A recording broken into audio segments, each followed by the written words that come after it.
Sir Jagan రావడం వల్ల మా యువతకి ఏమవుతుంది సార్? మా యువతకి ఏమి లాభాలు ఉన్నాయి సార్? ఉద్యోగ అవకాశాలు వస్తాయి, జీవితంలో చక్కగా స్థిరపడతారు. 4 కొత్తగా పెద్ద పోర్టులు వస్తున్నాయనేసి అంటేనే ఇంచుమించుగా కనీసం నాట్ లెస్ దాన్ 25,000 మందికి ఉద్యోగాలు వస్తాయి. 10 షిప్పింగ్ హార్బర్స్ కూడా వస్తున్నాయి, చేపలు రొయ్యలు పట్టుకున్నాయి, అందులో ఎంప్లాయ్మెంట్ ఉంటుంది. దానికి సంబంధించిన లారీ ట్రాన్స్పోర్టేషన్ ఉంటుంది. చిన్న చిన్న డాబాలు పెడతారు, టైర్లు పంచర్లు వేసేవాడు, గాలి కొట్టేవాడు, వీళ్ళందరూ ఉంటారు కదా. సో ఉద్యోగ అవకాశాలు వస్తాయి. కడపలో వచ్చే స్టీల్ ఫ్యాక్టరీలో 50,000కి తగ్గకుండా ఉద్యోగాలు వస్తాయి. సాఫ్ట్వేర్ సైడ్ ఉండే వాళ్ళకి మంచి మంచి సాఫ్ట్వేర్ కంపెనీస్ వస్తున్నాయి. అదానీ డేటా సెంటర్ లాంటిది కూడా వస్తూ ఉంది కొత్తది, ఇంకా చాలా కూడా వస్తాయి. మీ యువతకి ఎటువంటి ఇబ్బందులు ఇక మీదట ఉండవు. మీరు చెన్నై, బాంబే అక్కడికి ఇక్కడికి వెళ్ళాల్సిన పని ఉంటుందా అంటే అది మీ అవసరాలను బట్టి, మీకున్న స్కిల్ని బట్టి ఉంటుంది. ఇప్పుడు ఇండియాలో అవకాశాలు లేక నా జనాలు అమెరికా పోతుంది. ఇంకా బెటర్ ఆపర్చునిటీస్ ఉంటాయని చదువుకోవడానికని దానికోసమని వెళ్తారు. సో ఇలా ఒక ప్రదేశం నుంచి ఇంకొక ప్రదేశంకి ప్రజలు వెళ్ళడం అనేటువంటిది సర్వసాధారణం, ప్రపంచవ్యాప్తంగా జరుగుతుంది. అది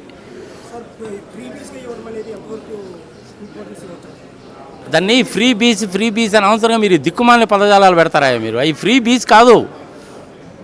2 పూటల తిండి కూడా తినేటువంటి అవకాశం లేనటువంటి వాళ్ళకి ఇచ్చేటువంటి కార్యక్రమాలు. ఆ కార్యక్రమాల్లో అభివృద్ధి కూడాను కలిసి ఉంది. జనాలకి ఏంటంటే అభివృద్ధికి ఈ సంక్షేమానికి తేడా తెలియదు చాలామందికి. ఈ టీవీ ఛానల్స్లోకి వెళ్ళినప్పుడు మాకు ఇదే పెద్ద బాధ. 5 సంవత్సరాల వయసున్నటువంటి పిల్లవాడు స్కూల్లో చేరితే, ఇంగ్లీష్ మీడియంలో చదువుకుంటే, వాడు ఇంజనీరో డాక్టరో అయ్యి బయటికి రావడానికి 21-22 సంవత్సరాల వయసు వస్తే కానీ రాడు. 16 సంవత్సరాల పాటు వాడి మీద పెట్టినటువంటి ప్రతి రూపాయి కూడాను అభివృద్ధి కిందనే లెక్క, అది సంక్షేమం కాదు. అమ్మఒడి కింద ఇచ్చేటువంటి డబ్బులు ఎందుకు ఇస్తున్నారు? వాళ్ళతో పాటు పిల్లల్ని కూడాను పత్తి చేలల్లోకి మిరపకాయలు ఏరడానికి తీసుకుపోతున్నారు అన్నటువంటి ఉద్దేశంతో దానికి కట్టు చేయడానికి కోసం అని చెప్పి తల్లికి ఇచ్చారు. పిల్లల్ని స్కూల్కి పంపిస్తున్నారు. ఇప్పుడు మా ఊళ్ళో ఉండే నేటివ్ స్పేస్లో ఉండే స్కూల్ తీసుకోండి, 450 ఉండేదట అంతకుముందు స్ట్రెంగ్త్, ఇప్పుడు 1400 ఉంది. అందుకని పిల్లలందరినీ కూడాను స్కూల్కి పంపించాలి. స్కూల్కి కనుక పంపిస్తే వాళ్ళకి డ్రెస్సు, బెల్టు, పుస్తకాలు, పౌష్టికాహారము, పెన్లు, ఇంగ్లీష్ మీడియము, తెలుగు మీడియము, ట్యాబ్లు అన్నీ ఇస్తున్నారు కదా. అది కూడాను అభివృద్ధే. వీళ్ళేదో ఫ్రీ బీస్ అంటారు. ఫ్రీ బీస్ అంటే ఇచ్చేది ఎవరికంటే అమెరికాలో కూడా నడుక్కు తినేవాళ్ళు ఉంటారా? ఒక్కసారి మీరు శాన్ ఫ్రాన్సిస్కో అనే పట్టణం నుంచి ఒక 5-6 కిలోమీటర్ల ముందు కనుక వస్తే ఫుట్పాత్ల మీద అంతా కూడా జనాలు చిన్న చిన్న టెంట్లు వేసుకొని ఉంటారు. వాళ్ళకి ఇచ్చేటువంటిది ఫ్రీ బీస్. మన ఇండియాలో అంత దౌర్భాగ్య పరిస్థితి లేదు. ఆహార ధాన్యాలకు మనకు కొదవలేదు. 2 సంవత్సరాల పాటు వర్షాలు పడకపోయినా పంటలు సగానికి పడిపోయినప్పుడు కూడాను భారతదేశంలో ప్రతి ఒక్కడికి 2 పూటలకి తిండి ఉంది. Take it granted. Andhra Pradesh Sri Lanka కాదు, పాకిస్తాన్ అంతకంటే కాదు. ఇండస్ట్రీస్ చాలా వచ్చాయి. ఫ్రీ బీస్ అంటే ఏంటంటే 1 ఎకరమో 2 ఎకరాల పొలం ఉండి వ్యవసాయం చేసుకునే వాడికి ఆ వ్యవసాయం మూలకంగా ఏదన్నా కనుక అప్పుల పాలు కనుక అయితే ఆ అప్పు తీసేయడం అనేటువంటిది వాడి అభివృద్ధి కోసము చేసినటువంటిది. అది కూడా ఫ్రీబీ కాదు. తనకు సొంత కాళ్ళ మీద నిలబడి 2 పూటలా భోజనం చేసి పిల్లల్ని చదివించుకోవడానికి అవకాశం ఉన్నటువంటి వాడికి కనుక ఇస్తే అది అనవసరంగా ఇచ్చినట్టు, అది ఫ్రీబీ. ప్రపంచంలో ఇంతవరకు ఎవడు కూడాను ఇది సంక్షేమము, ఇది అభివృద్ధి అని ఎవడూ చెప్పలేదు. దానికి నిర్దిష్టమైన డెఫినేషనే లేదు.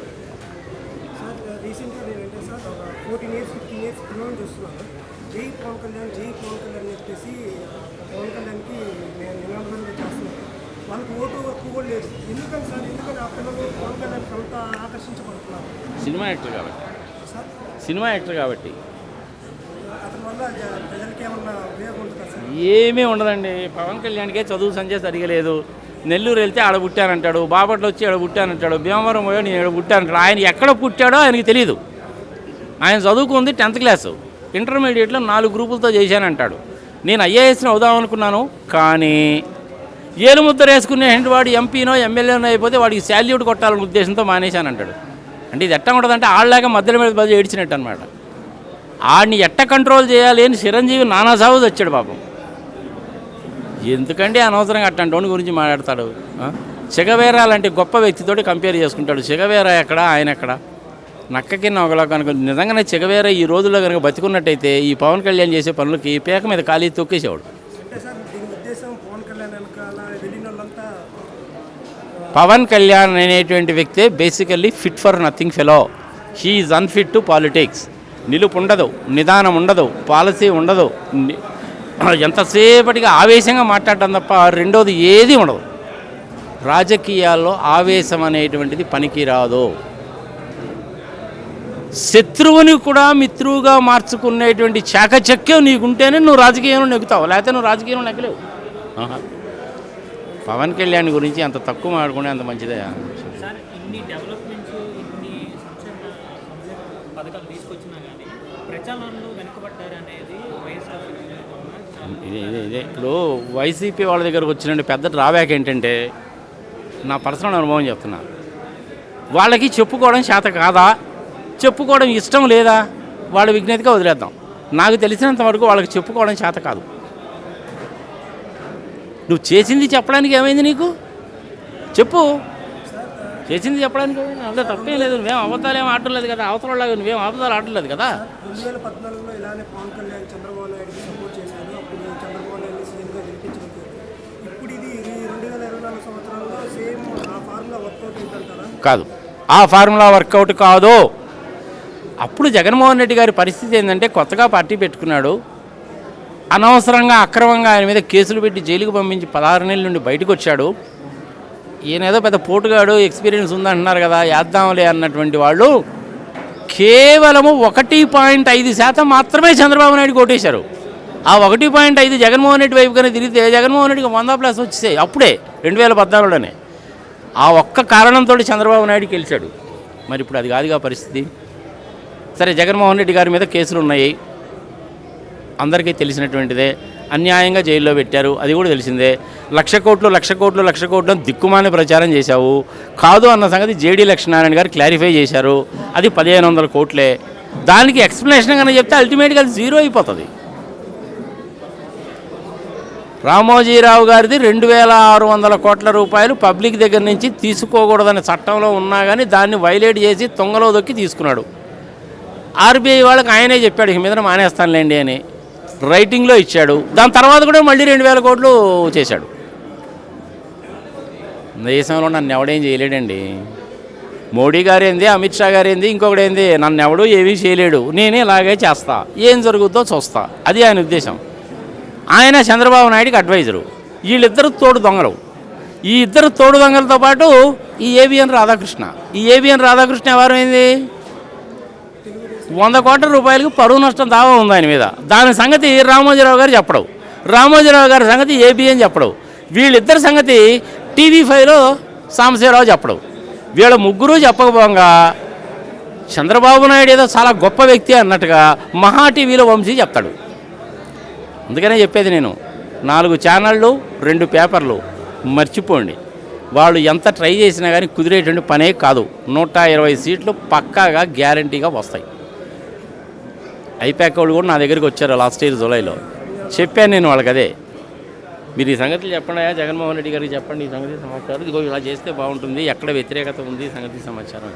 సార్ సిద్ధం సాగు ముందు సర్వేలు చూస్తే 74-75 జగన్కి రావడమే కష్టమని చెప్పేసి ఉన్నాయి. సిద్ధం సభ తర్వాత 120-130 అని చెప్పేసి అంటున్నారు. ఈ సిద్ధం సభ జనాల మీద ఎంత ఎఫెక్ట్ చూపించవచ్చు? చాలా ఇంపాక్ట్ చూపించింది. ఎందుకంటే జగన్మోహన్ రెడ్డి ఎప్పుడు కూడాను బయటకు వచ్చి నేను ఇది చేశానని సెల్ఫ్ డబ్బా కొట్టుకొని ఎప్పుడు చెప్పాలా చంద్రబాబు నాయుడు లాగా. మొట్టమొదటిసారి బయటకు వచ్చి చెప్పాడు. అది కూడా ఏంటి, జగన్మోహన్ రెడ్డి గారు లోయర్ లెవెల్లో ఉండే కార్యకర్తలు, అంటే బూత్ లెవెల్లో ఉండే కార్యకర్తలు ఎవరైతే జనాల్ని ఒప్పించి మెప్పించి బూత్ దాకా తీసుకొచ్చి ఓటు ఇస్తారో వాళ్ళల్లో అసంతృప్తి ఉంది. ఈ విషయంలో మీరు జాగ్రత్త పడకపోతే ఇబ్బంది పడతారు అని నాలాంటి వాళ్ళు, ఐపాక్ వాడు నా దగ్గరికి వచ్చినప్పుడు లాస్ట్ ఇయర్ జూలైలో చెప్పాను. దాన్ని దృష్టిలో తీసుకున్నాడేమో, ఆయన దగ్గరికి వెళ్ళిందేమో, అందుకని మొదలుపెట్టాడు. జగన్మోహన్ రెడ్డి నేను ఇంతవరకు చూడలేదు, నాకేం పదవి ఇవ్వలేదు. 2017 సంవత్సరం దగ్గర నుంచి చెప్తానే ఉన్నాను. ఇంకా గట్టిగానే చెప్పాలంటే 2016లో డిమానిటైజేషన్ దగ్గర నుంచి వచ్చిన దగ్గర నుంచి చెప్తున్నాను. జగన్మోహన్ రెడ్డి 1.5% ఓట్లతోటే 2014లో ఓడిపోయాడు. 2019లో థంపింగ్ మెజారిటీతోకి వచ్చాడు. అదే జరుగుతుంది ఈసారి కూడా. ఎక్కడా జనాలు ఎవ్వరూ అనుమానాలు పెట్టుకోవాల్సిన పని లేదు. ఈవీఎం మిషన్లు పర్ఫెక్ట్గా పనిచేస్తాయి. వేరే వాళ్ళ మాటలు ఎవరి మాటలు నమ్మడానికి. ఈవీఎం మిషన్ల మీద బాగా రీసెర్చ్ చేసినటువంటి ఒక వ్యక్తిని అడిగాను నేను. అతను చెప్పిన మాట చెప్తున్నాను. నేను కూడా టెక్నాలజీ కన్సల్టెంట్, నాకు కూడా తెలుసు ఈవీఎం మిషన్లు పర్ఫెక్ట్గా పనిచేస్తాయి. జగన్మోహన్ చంద్రబాబు నాయుడు ఏంటంటే ఆయన గెలిచినప్పుడేమో ఈవీఎం మిషన్లు నేనే కనిపెట్టాను అంటాడు. ఆయన ఓడిపోయినప్పుడేమో ఈవీఎం మిషన్లు దిక్కుమాలిన మిషన్లు పనిచేయట్లేదు అంటాడు. ఏ మాట మీద ఒక మాట మీద నిలకడ ఉండదయ్యా. ఆయనకు ఆ మనిషి మీద నిలకడ అనేటువంటిదే ఉండదు. వాలంటీర్ వ్యవస్థ ఏంది, దిక్కుమాలిన వ్యవస్థ. 5,000 రూపాయలు ఉద్యోగమా, మీరు గోనె సంచులు మోస్తారా, మధ్యాహ్నం పూట వెళ్ళి తలుపులు కొడతారా అంటాడు. ఇప్పుడు మళ్ళీ ఆయన 5,000 కాదు నేను 10,000 ఇస్తున్నాను, ఆయన 50 ఏళ్ళగా పెట్టాడు, నేను 30 ఏళ్ళగా పెడతానంటాడు. నువ్వే ఎందుకు తిడతావు, నువ్వే ఎందుకు చేస్తావు? మనిషికి నిలుపుని విధానం ఉందా, పాలసీ ఉందా, ఏం చెప్పాలో నీకు తెలుసా? అసలు జగన్మోహన్ రెడ్డిని తిట్టడానికి ఈ పవన్ కళ్యాణ్ పార్టీ పెట్టినట్టున్నాడయా. అంతకు తప్పేది. ఎందుకంటే ఓడిపోతారు అన్న సంగతి వాళ్ళకి డిసెంబర్ నెలలోనే కన్ఫర్మ్డ్. అది కూడా ఎట్లా, మోడీ గారు, అమిత్ షా గారు వాళ్ళ పార్టీ తరఫున వాళ్ళ ఇంటెలిజెన్స్ వర్గాల ద్వారా సర్వే చేయించుకున్నారు వాళ్ళు. అప్పటికే వాళ్ళకి 120 సీట్లు గ్యారంటీగా వస్తాయి వైసీపీకి, వాళ్ళు గ్యారంటీగా గెలుస్తారన్న సంగతి తెలుసు. అందుకనే వీళ్ళని చాలా రోజులు దగ్గర రానిలా. ఇంకా అదే పని ఎంట పడుతున్నారు. కానీ సరే మీ సావేదో మీరు రావంటారా బాబు, మాకు ఓట్లు వచ్చేది లేదు, మేము గెలిచేది లేదు, మీకు ఓట్లు వచ్చేది లేదు, మీరు గెలిచి వచ్చేది లేదు, మీరు గెలిస్తే సన్యాసి రాసుకుంటే బూడిద రాయలేండి వారమే, నువ్వు ఆయన్ని ఆపలేవు, నేను ఆయన్ని ఆపలేను, ఆయనతోటి నాకు విరోధం లేదు, అన్ని ఎంపీ సీట్లు నాకే సపోర్ట్ చేస్తాడు, చంద్రబాబు నాయుడు అయినా అంతే, ఇదేంతే, నాకేందంటావు బాధ, మీరు కొట్టుకుతామంటారా బాబు అని వదిలేశారు. వాళ్ళ భయం ఏంటంటే వీళ్ళిద్దరు కానీ కలిసిపోయారంటే ప్రత్యేక హోదాని అడుగుతారేమోనని చెప్పి బీజేపీ వాళ్ళ భయం. అందుకని చెప్పి ఏంటంటే వీళ్ళిద్దరు ఎలాగే ఉండాలి, కొట్టుకుంటూ ఉండాలి, ఏదో చూసాం అన్నట్టుగా చెప్పాలి. చిలకలూరుపేట సభలోకి వచ్చాడు, ఏవి మాట్లాడకుండా పోయాడు. మోడీ, అమిత్ షా ఎలాంటి వాడు అనుకున్నావు? బట్టతల మీద బొచ్చు పీకే రకాలు. చంద్రబాబు నాయుడు ఎలాంటి వాడు వాళ్ళకి బాగా తెలుసు, కానీ దగ్గరకు కూడా రానిరు వాడు. రైట్. ఇంకా